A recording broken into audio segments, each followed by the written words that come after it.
Good morning मेरे प्यारे बच्चों, आप सबका एफजे क्लास में स्वागत है। जैसा कि आप सबको पता, हम लोग पढ़ रहे हैं सत्ता की साझेदारी।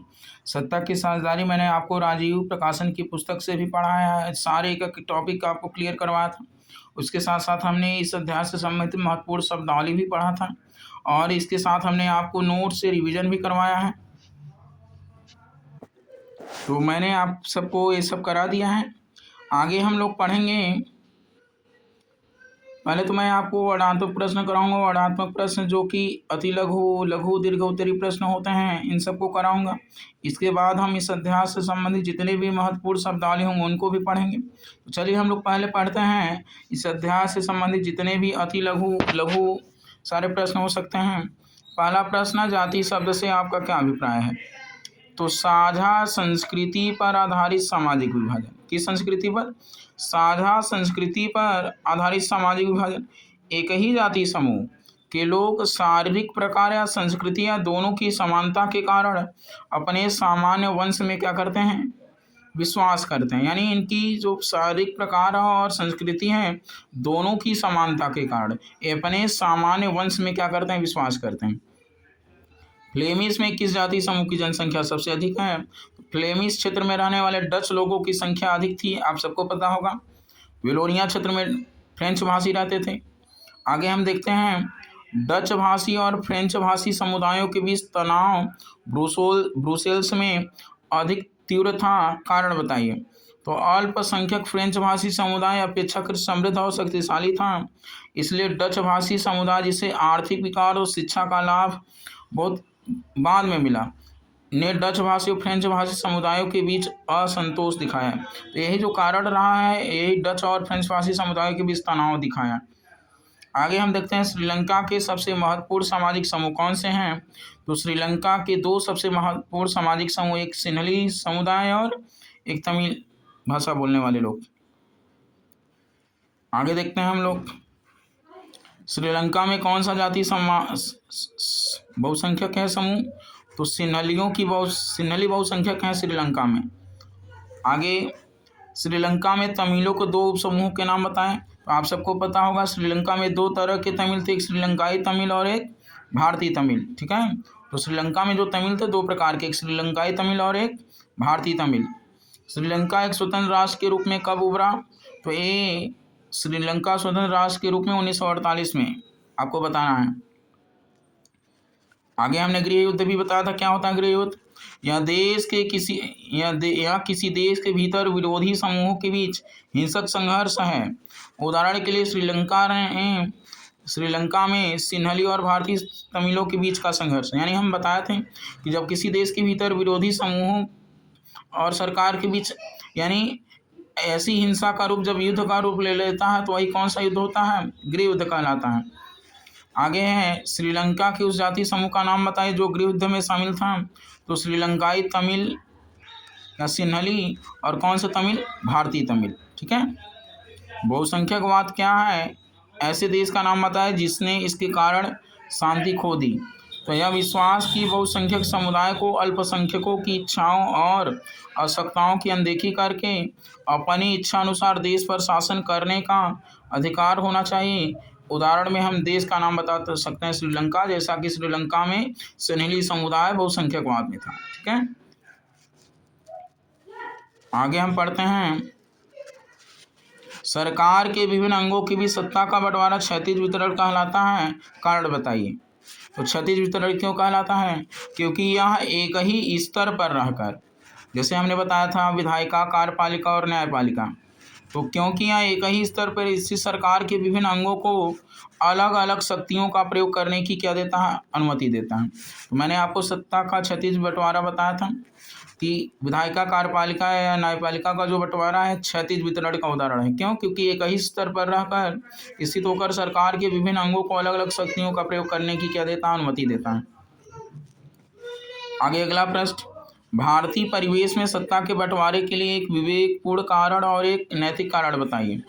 तो भारत एक बहुसांस्कृतिक समाज है, भारत एक लोकतांत्रिक देश है। ये दो ऐसे कारण विवेकपूर्ण कारण या नैतिक कारण हैं। ठीक है। आगे हम देखते हैं अगला, सत्ता के बंटवारे के लिए विवेकपूर्ण और नैतिक कारणों में क्या अंतर है? हमने बताया था युक्ति परक भी बताया था। विवेकपूर्ण कारण इस बात पर जोर देते हैं कि सत्ता के बंटवारे से बेहतर नतीजे सामने आएंगे, जबकि नैतिक कारण सत्ता के बंटवारे के कार्य को मूल्यवान मानते हैं। ठीक है,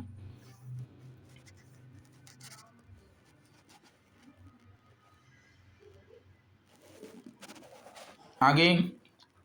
तो केंद्र सरकार और राज्य सरकार के अलावा बेल्जियम में एक तीसरी स्तर की सरकार भी है। तीसरी स्तर की सरकार कौन सी? तो हमने बताया था बेल्जियम में तीसरी स्तर की सरकार सामुदायिक सरकार थी। लोकतंत्र का मूल सिद्धांत क्या है? तो लोकतंत्र का मूल सिद्धांत यह है कि लोग सभी राजनीतिक शक्ति का स्रोत हैं। ठीक है, लंबे समय से यह माना जाता है कि सरकार किसी सारी शक्ति एक ही व्यक्ति या एक ही स्थान पर मौजूद व्यक्तियों के समूह में होनी चाहिए। कारण बताएं। यह महसूस किया गया कि अगर निर्णय लेने की शक्ति बिखरी हुई है तो जल्दी निर्णय लेना संभव नहीं होता। ये आपको पता रहे। आगे, सामुदायिक सरकार क्या है? हमने वैसे पहले भी पढ़ा दिया, फिर से हम पढ़ लेते हैं सब क्या है। तो सामुदायिक सरकार वह सरकार होती है जिसमें विभिन्न सामाजिक समूहों को अपने समुदाय से संबंधित सारे मामलों को संभालने की शक्ति दी जाती, उनसे अपेक्षा की जाती वे किसी एक समुदाय को नुकसान पहुंचाए बिना आम जनता के लाभ के लिए मिलकर क्या करें? काम करें। मैं बताया था भाषा संस्कृति के लिए ये लोग चुनाव करते हैं, एक ही भाषा के बोलने वाले लोग। आगे, सरकार के सबसे महत्वपूर्ण अंगों के नाम बताइए। तो सरकार के सबसे महत्वपूर्ण अंग हैं विधायिका, कार्यपालिका और न्यायपालिका। संघीय सरकार क्या है? यह एक ऐसी सरकार है जिसके तहत दो या दो से अधिक सरकारें देश पर शासन करती। आरक्षित निर्वाचन क्षेत्र क्या है? तो आरक्षित निर्वाचन क्षेत्र वह निर्वाचन क्षेत्र है जो समाज के किसी विशेष वर्ग के लिए क्या होता है? आरक्षित होता है। तो यह क्षेत्र ही आरक्षित निर्वाचन क्षेत्र कहलाता है। आइए हम लोग देखते हैं आरक्षित निर्वाचन क्षेत्र का क्या महत्व है। तो इस प्रकार की व्यवस्था का उद्देश्य सरकार और प्रशासन में विविध सामाजिक समूहों को क्या देना है? स्थान देना है। इसलिए ऐसे समूहों के लिए आरक्षित होते हैं। सरकार से अलग थलग महसूस करेंगे, वरना वो लोग अलग थलग महसूस करेंगे, इसलिए उनके लिए भी आरक्षित कर दिया जाता है। सत्ता के बंटवारे में नियंत्रण और संतुलन की प्रणाली क्या है? बताइए। तो इस प्रणाली के तहत सरकार का एक अंग दूसरे अंग पर नियंत्रण रखता है। कोई भी अंग असीमित शक्तियों का प्रयोग नहीं कर सकता। इससे विभिन्न संस्थाओं की भी शक्ति का संतुलन क्या होता है? बना रहता है।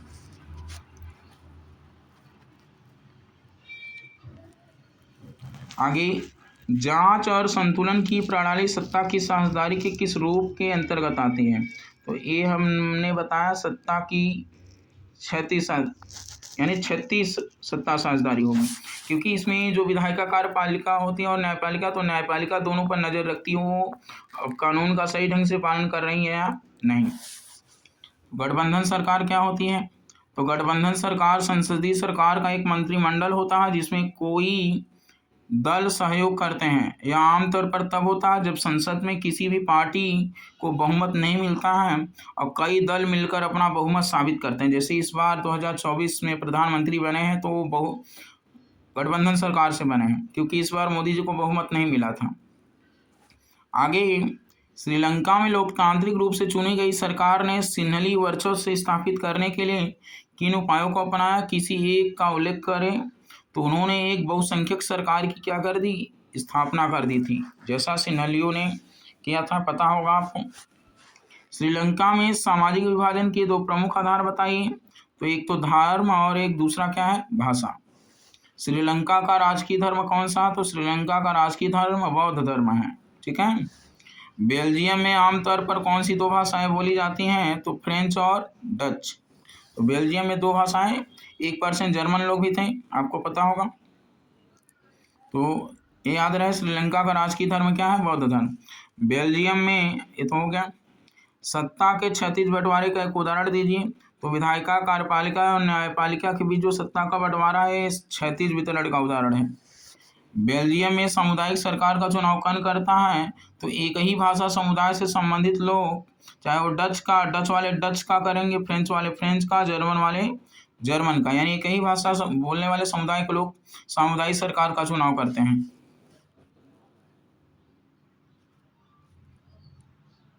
तो आगे हमने लघु उत्तरीय सारे प्रश्नों को कर, जितने भी प्रश्न है कर लिया है। अब हम आगे देखते हैं लघु उत्तरीय प्रश्न, जो कि 3 अंक से आते हैं। 3 अंक के प्रश्न पूछे जाते हैं। आइए हम इनको बारी बारी करने का प्रयास करते हैं। तो बेल्जियम में जाति तनाव किस वजह से हुआ था? कहाँ पर? बेल्जियम में। ब्रुसेल्स में यह तनाव और भी ज़्यादा क्यों था? तो अल्पसंख्यक फ्रेंच भाषी समुदाय अपेक्षाकृत समृद्ध और शक्तिशाली था, हमने पढ़ा है। इसलिए डच भाषी समुदाय, जिसे आर्थिक विकास और शिक्षा का लाभ बहुत बाद में मिला। 1950 और 1960 के दशक के दौरान डच भाषी और फ्रेंच भाषी समुदायों के बीच असंतोष दिखाया। ब्रुसेल्स में दोनों समुदायों के बीच संघर्ष अधिक गंभीर था, क्योंकि डच भाषी लोग देश में बहुसंख्यक में थे, लेकिन राजधानी में वो क्या थे? अल्पसंख्यक में थे। ये आपको पता होगा। अगर राजधानी की बात करें तो डच भाषी वाले कम थे, फ्रेंच ज़्यादा थे।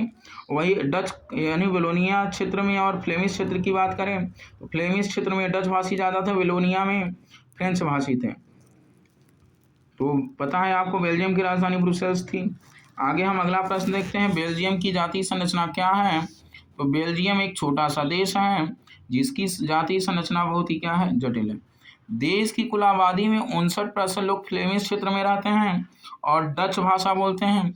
अन्य 40% लोग वेलोनिया क्षेत्र में रहते हैं जो कि फ्रेंच भाषा बोलते हैं। शेष 1% बेल्जियम लोग जर्मन बोलते हैं। राजधानी शहर में ब्रुसेल्स में 80% लोग फ्रेंच बोलते हैं और 20% लोग क्या बोलते हैं? डच बोलते हैं। तो ये आपको बेल्जियम की जातीय संरचना का वर्णन करना, तो आप इस प्रकार कर सकते हैं। आगे हम अगला प्रश्न देखते हैं, श्रीलंका की जातीय संरचना क्या है? तो श्रीलंका की आबादी विविधतापूर्ण है। सिन्हली समुदाय की आबादी कितना है? 74%, ज़्यादा है। तमिल 18% और जो कि उसमें तमिल 2 प्रकार के, एक श्रीलंकाई तमिल और एक भारतीय तमिल।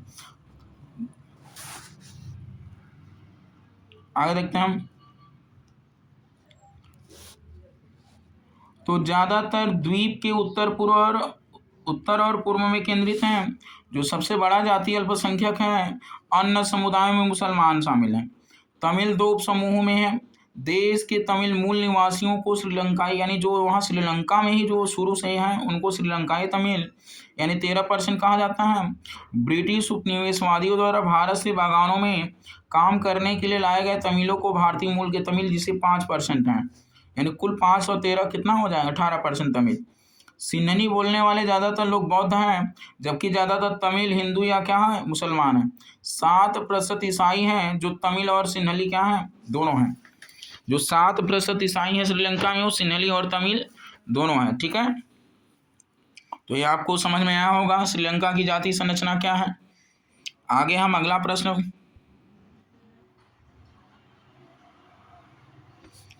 तो बहुसंख्यकवाद हासिल करने के लिए श्रीलंका सरकार द्वारा उठाए गए किन्हीं 4 कदमों का उल्लेख कीजिए। ठीक है, तो 1956 में एक अधिनियम पारित किया जिसके तहत अंग्रेजी को देश की आधिकारिक भाषा के रूप में सिन्हली और तमिल द्वारा नहीं बल्कि केवल सिन्हली द्वारा प्रतिस्थापित किया गया था। ठीक है, सरकार ने तरजीही नीतियों का पालन किया जो विश्वविद्यालय के पदों और सरकारी नौकरियों के लिए सिन्हली आवेदकों का क्या लेती थी? पक्ष लेती थी।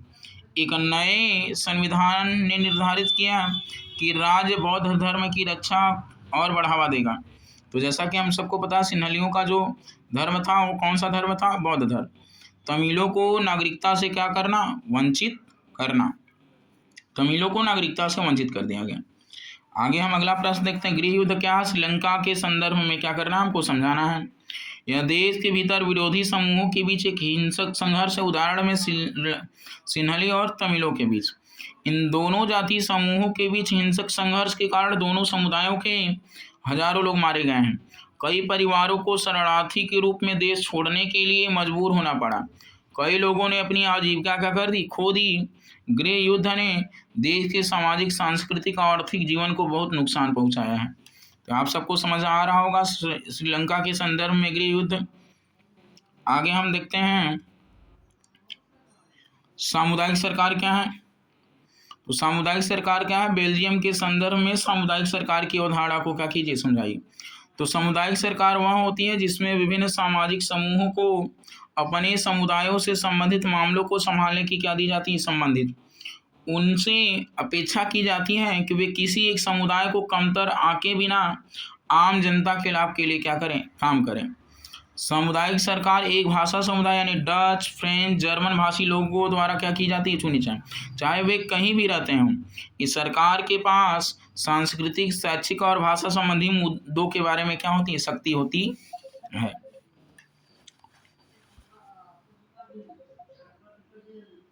आगे हम देखते हैं अगला प्रश्न, लोकतंत्र और सत्ता की साझेदारी के बीच क्या संबंध है? तो लोकतंत्र का अर्थ है प्रत्येक नागरिक को अपने चुने हुए प्रतिनिधियों के माध्यम से निर्णय लेने का अधिकार और शक्ति क्या करना, देना। सत्ता का बंटवारा विभिन्न सामाजिक समूहों के बीच सत्ता का बंटवारा है ताकि उन्हें शासन में समान प्रतिनिधित्व क्या किया जा सके, दिया जा सके। सत्ता का बंटवारा लोकतंत्र का सार है, बताया था हमने, जहाँ हर व्यक्ति सांस्कृतिक, भाषाई और मतभेदों के बावजूद राजनीतिक व्यवस्था में शामिल क्या करता है, अपने आप को महसूस करता है। आगे हम अगला प्रश्न देखते हैं।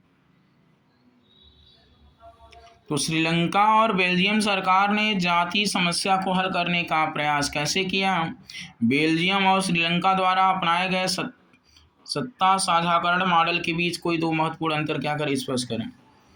तो बेल्जियम के नेताओं ने विभिन्न समुदायों और क्षेत्रों की भावनाओं और हितों का सम्मान करके जाति समस्या को हल करने की कोशिश की, जबकि श्रीलंकाई सरकार ने बहुसंख्यकवाद के माध्यम से समस्या हल करने की क्या की थी, कोशिश।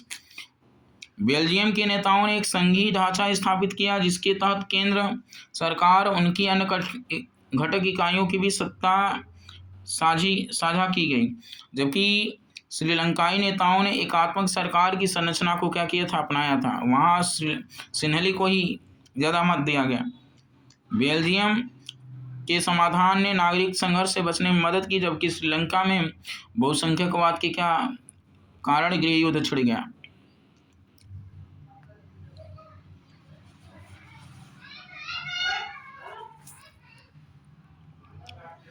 अगला प्रश्न देखते हैं।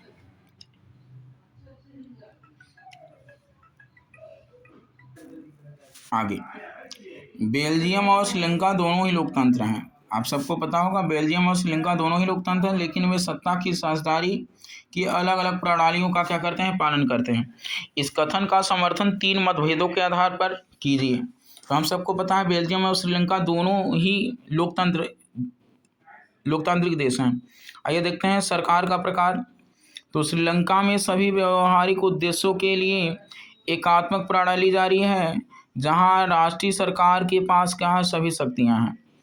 तमिल नेता चाहते हैं कि श्रीलंका एक संघीय प्रणाली बने जिसके तहत क्षेत्रीय सरकारों को वैधानिक शक्तियां दी जाए, अब केंद्रीय सरकार पर निर्भर न हो।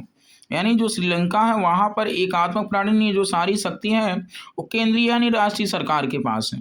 और तमिल लोग चाहते हैं कि संघीय प्रणाली अपनाई जाए जिसके तहत क्षेत्रीय सरकारों को कुछ संवैधानिक शक्तियाँ क्या हो, दी जाए। बेल्जियम एकात्मक से संघीय सरकार के रूप में स्थानांतरित हो गया। दूसरा देखते हैं हम, धर्म और सरकार। विभिन्न जाति समूहों से संबंधित लोगों को समायोजित करने के लिए बेल्जियम ने एक सामुदायिक सरकार बनाई, जबकि श्रीलंका सरकार ने बौद्ध धर्म की रक्षा के लिए प्रचार के लिए क्या किया, कानून पारित कर दिया। भाषा और सरकार। तो 1956 में श्रीलंका सरकार ने सिन्हली को एकमात्र आधिकारिक भाषा के रूप में मान्यता देने के लिए क्या किया था, अधिनियम पारित। यहाँ सिन्हली रहेगा, आप लोग ध्यान दीजिएगा। जबकि बेल्जियम सरकार ने लोगों द्वारा बोली जाने वाली सभी भाषाओं को संरक्षित और बढ़ावा देने की क्या की कोशिश। ऐसा श्रीलंका में नहीं किया गया था, श्रीलंका को केवल सिन्हली भाषा को बढ़ावा दिया गया। आगे हम लोग देखते हैं सत्ता की साझेदारी क्या है, समझाइए।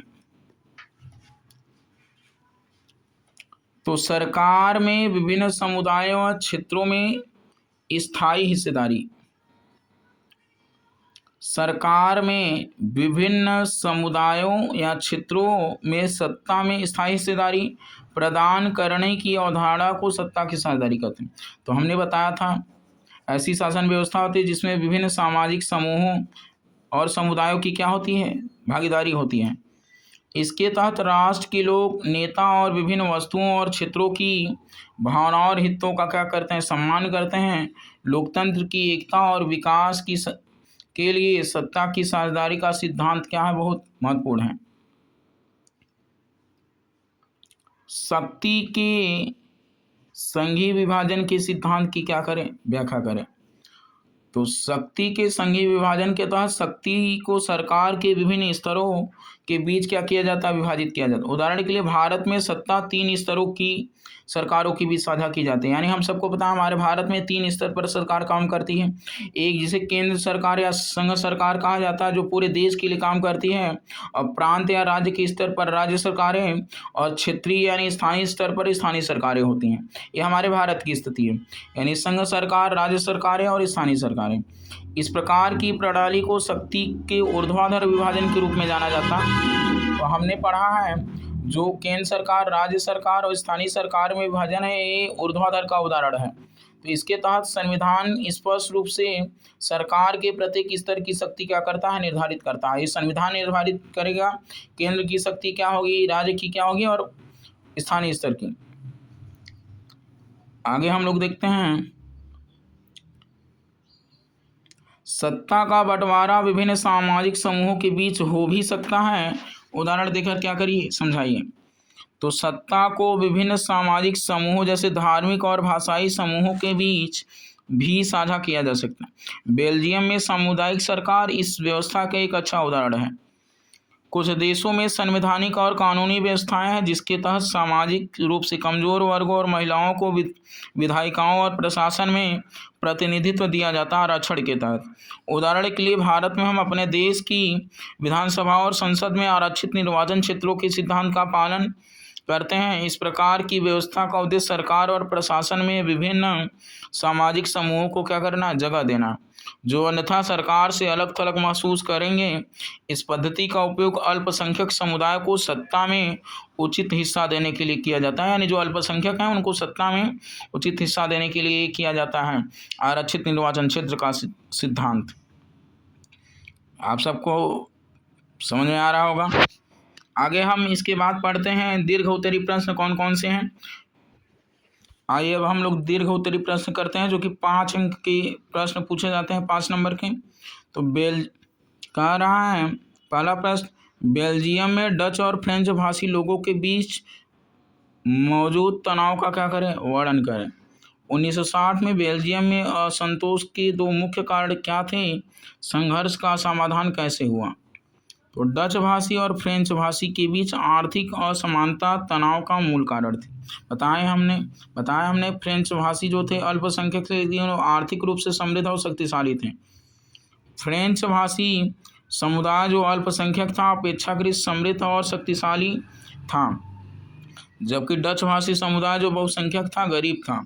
या डच भाषी समुदाय द्वारा क्या थी, नाराजगी थी, जिन्होंने बहुत बाद में आर्थिक विकास और शिक्षा के लाभ के लिए इसे क्या किया, अपनाया। ब्रुसेल्स में दोनों समुदायों के बीच तनाव अधिक तीव्र था। ब्रुसेल्स ने एक विशेष समस्या पेश की, डच भाषी लोग देश में बहुसंख्यक थे लेकिन राजधानी में क्या थे, अल्पसंख्यक थे। 1970 और 1993 के बीच बेल्जियम सरकार ने अपने संविधान में 4 संशोधन किया। कितने संशोधन किया, 4 संशोधन किया। कब किसके बीच, 1970 और 1993 के बीच। आपको पता है बेल्जियम में 1970 और 1993 के बीच बेल्जियम सरकार ने अपने संविधान में 4 संशोधन किए ताकि ऐसी व्यवस्था तैयार की जा सके जो सभी को एक ही देश में एक साथ रहने में क्या बना है, सक्षम, यानी किसी को अपना देश छोड़कर जाना न पड़े, ऐसी समस्या उत्पन्न न हो।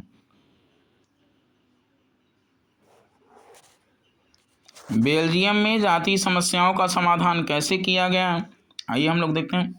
तो बेल्जियम में जातीय समस्याओं का समाधान कैसे किया गया। समस्याओं को हल करने के लिए सरकार द्वारा उठाए गए किन्हीं 4 कदमों का क्या करें, उल्लेख करें। या बेल्जियम की राजनीतिक व्यवस्था किस प्रकार नवीन और दुनिया के अन्य देशों से अलग है, किन्हीं 3 बिंदुओं की क्या करें, व्याख्या करें। तो क्षेत्रीय और सांस्कृतिक विविधताओं को समायोजित करने के लिए बेल्जियम सरकार द्वारा अपनाए गए 3 उपायों पर क्या डालें, प्रकाश डालें। चलिए हम लोग देखते हैं, प्रकाश डालते हैं 3 बिंदुओं पर। तो दोनों समूहों के लिए मंत्रियों की संख्या बराबर कर दिया गया था। बेल्जियम के संविधान में कहा गया कि केंद्रीय सरकार में डच और फ्रेंच भाषी मंत्रियों की संख्या क्या होगी, समान, बराबर होगी। कुछ विशेष कानूनों के लिए प्रत्येक भाषाई समूह के सदस्यों के बहुमत के समर्थन की आवश्यकता होती है। इस प्रकार कोई भी समुदाय एक तरफा निर्णय नहीं ले सकता। राज्य सरकारों को अधिक शक्तियां, यानी उचित शक्ति बंटवारे की व्यवस्था के तहत केंद्र सरकार की कई शक्तियां देश के दो क्षेत्रों के लिए राज्य सरकारों को दी गई थी। राज्य सरकारें केंद्र सरकार के अधीन नहीं थी। राज्य और केंद्र स्तर पर समान प्रतिनिधित्व। ब्रुसेल्स में एक अलग सरकार की स्थापना की गई जिसमें दोनों समुदायों का समान प्रतिनिधित्व। सामुदायिक सरकार का गठन किया गया था। केंद्र और राज्य सरकार के अलावा एक तीसरी तरह की सरकार बेल्जियम में थी जिसे सामुदायिक सरकार कहते हैं, यानी सामुदायिक सरकार। यह सामुदायिक सरकार एक भाषा समुदाय से संबंधित लोगों द्वारा चुनी जाती है। डच, फ्रेंच और जर्मन भाषी चाहे वे कहीं भी रहते हो इस सरकार का चुनाव कर सकते हैं। आगे देखिए, अगला प्रश्न है, सत्ता की साझेदारी क्यों वांछनीय? लोकतंत्र में सत्ता की साझेदारी क्यों आवश्यक? ये प्रश्न पूछा गया है, ठीक है, ये पेपर में भी आ गया है। सत्ता की साझेदारी लोकतंत्र की मूल भावना। इस कथन को 3 उपयुक्त बिंदुओं से क्या कीजिए, पुष्ट कीजिए। सत्ता की साझेदारी क्यों वांछनीय है? कोई 3 विवेकपूर्ण कारण क्या करिए, बताइए। आइए हम लोग देखते हैं 3 विवेकपूर्ण कारण। तो विवेकपूर्ण कारण देखते हैं। विवेकपूर्ण कारण लाभ और हानि की सावधानी पूर्वक गणना पर आधारित युक्ति परक भी कहा जाता है, होते हैं। उदाहरण के नेपाल में लोकतंत्र के लिए आंदोलन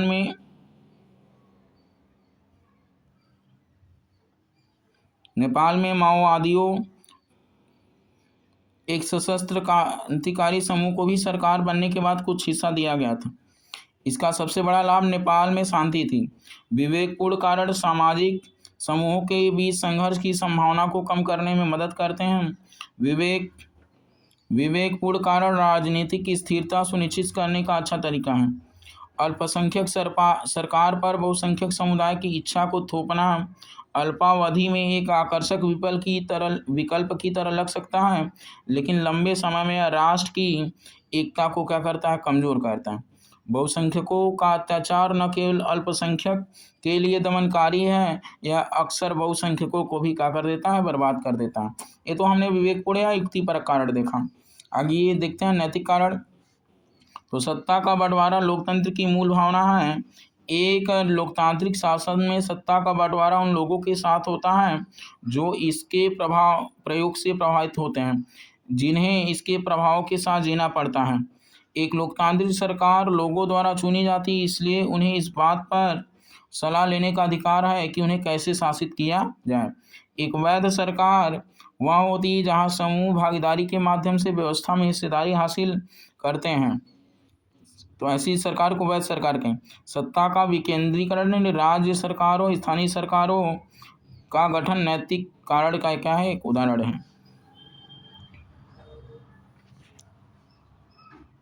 हम अगला प्रश्न देखते हैं। आधुनिक लोकतंत्र में सत्ता के बंटवारे के प्रमुख रूपों की क्या करें, व्याख्या करें। तो सरकार के विभिन्न अंगों के बीच सत्ता का बंटवारा, क्षैतिज सत्ता का बंटवारा। तो लोकतंत्र में सरकार के विभिन्न अंगों जैसे विधायिका, कार्यपालिका और न्यायपालिका के बीच सत्ता का बंटवारा होता है। इसे सत्ता का कौन सा बंटवारा कहते हैं, वितरण कहा, क्षैतिज वितरण कहा जाता है, क्योंकि यह एक ही स्तर पर रखे गए सरकार के विभिन्न अंगों को अलग अलग शक्तियों का प्रयोग करने की अनुमति देता है। इस तरह की सत्ता बंटवारे की व्यवस्था के तहत कोई भी व्यक्ति असीमित शक्तियों का प्रयोग कर सकता है।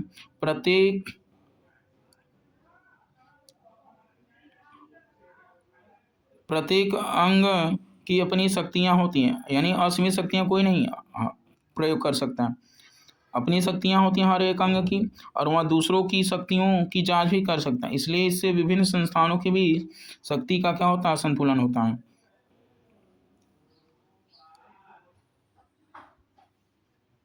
विभिन्न स्तरों पर सरकारों की भी सत्ता का बंटवारा, इसके तहत लोग अलग अलग स्तरों पर अलग अलग सरकारें चुनते हैं। उदाहरण के लिए पूरे देश के लिए एक सामान्य स्थानीय सरकार और प्रांतीय, उपराष्ट्रीय या क्षेत्रीय स्तर पर स्थानीय सरकार। पूरे देश के लिए ऐसी सामान्य सरकार को आमतौर पर संघीय सरकार कहा जाता है।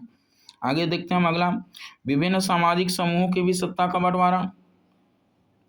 तो लोकतंत्र में विशेष रूप से एक जाति समाज में धार्मिक और भाषाई समूह जैसे सामाजिक समूहों के बीच भी सत्ता का बंटवारा होता है।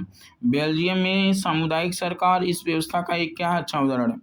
कुछ देशों में संवैधानिक और कानूनी व्यवस्थाएं हैं जिनके तहत सामाजिक रूप से कमजोर वर्गों और महिलाओं की विधायिकाओं और प्रशासन में प्रतिनिधित्व क्या होता है, दिया जाता है। महिलाओं को भी प्रशासन में प्रतिनिधित्व दिया जाता है। आगे लास्ट पॉइंट, राजनीतिक दलों, दबाव समूह, आंदोलनों की भी सत्ता का बंटवारा। तो लोकतंत्र में सत्ता का बंटवारा विभिन्न राजनीतिक दलों, दबाव समूहों और आंदोलनों के बीच भी होता है। तो लोकतांत्रिक नागरिकों को अपने शासक चुनने का विकल्प होता है। यह विकल्प विभिन्न राजनीतिक दलों द्वारा दिया जाता है जो चुनाव जीतने के लिए चुनाव लड़ते हैं। इस तरह की प्रतिस्पर्धा सुनिश्चित करती है कि सत्ता एक हाथ में न रहे। आगे हम अगला प्रश्न देखते हैं, सत्ता के क्षैतिज बंटवारे की क्या फायदा, उदाहरणों की मदद से क्या कीजिए, समझाइए। सत्ता के क्षैतिज वितरण से क्या अभिप्राय है, सत्ता के बंटवारे के इस स्वरूप के किन्हीं दो फायदों की क्या कीजिए व्याख्या। तो सरकार के विभिन्न अंगों के बीच समान रूप से साझा की जाने वाली शक्ति को क्षैतिज शक्ति साझाकरण के रूप में जाना जाता है। तो क्षैतिज शक्ति साझाकरण सरकार के सभी अंगों यानी विधायिका, कार्यपालिका और न्यायपालिका को एक ही स्तर पर रखता है। इस तरह की शक्ति साझाकरण के तहत कोई भी अंग असीमित शक्तियों का प्रयोग नहीं कर सकता है। इस प्रणाली को जांच और संतुलन प्रणाली के नाम से भी जाना जाता है। आपको पता है जांच और संतुलन की प्रणाली क्षैतिज बंटवारे को कहा जाता है। उदाहरण के लिए भारत में हालांकि मंत्री और सरकार अधिकारी सत्ता का प्रयोग करते हैं, लेकिन वे संसद या राज्य विधानसभाओं के प्रति क्या होते हैं, उत्तरदायी होते हैं। इसी तरह हालांकि न्यायाधीशों को कार्यपालिका द्वारा नियुक्त किया जाता है, लेकिन वे विधायिकाओं द्वारा बनाए गए कानूनों के कार्यकारी कामकाज की क्या कर सकते हैं, जांच कर सकते हैं।